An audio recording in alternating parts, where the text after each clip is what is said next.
नमस्कार, आप सुन रहे हैं रोज इंडिया न्यूज और मैं लेकर हाजिर हो चुकी हूं आपके लिए सबसे बड़ी खबर। बांग्लादेश में शेख हसीना की सरकार के खिलाफ प्रदर्शन के दौरान कई हिंदू मंदिरों में तोड़फोड़ की गई और 2 हिंदू पारदर्शियों को मौत के घाट उतार दिया गया। इसके अलावा कई जगहों पर अल्पसंख्यकों को निशाना बनाया गया है।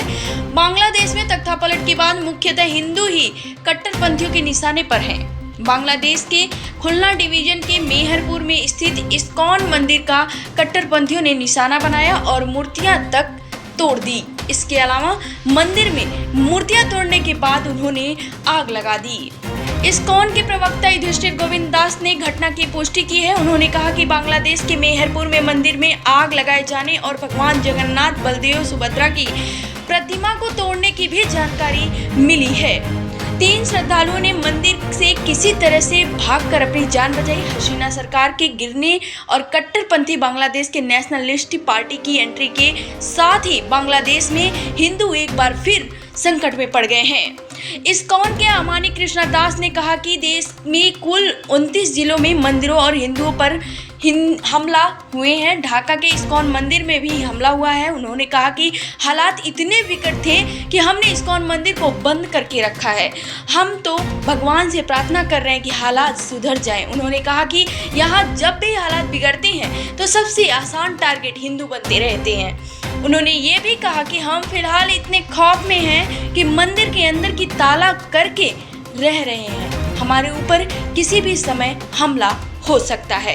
ये हाल है बांग्लादेश की। उन्होंने और भी कुछ कहा है। उन्होंने कहा है कि हालात कैसे भी हों, हम भगवान कृष्ण को छोड़कर नहीं जा सकते हैं। हमारे प्राण भी चले जाएं तो हम छोड़कर नहीं जाएंगे। बांग्लादेश में ही हमारा जन्म हुआ था और इसे छोड़कर नहीं जाएंगे। चटघाट में 3 मंदिर संवेदनशील है। हालांकि अब तक कुछ मुस्लिम के साथ मिलकर हिंदू समुदाय के लोगों ने इन्हें बचा कर रखा है। उन्होंने कहा कि मंदिरों को बचाने के लिए पुलिस से भी मदद मांगी गई है। हालांकि सुरक्षा बलों के जवानों भी छिपकर भाग रहे हैं।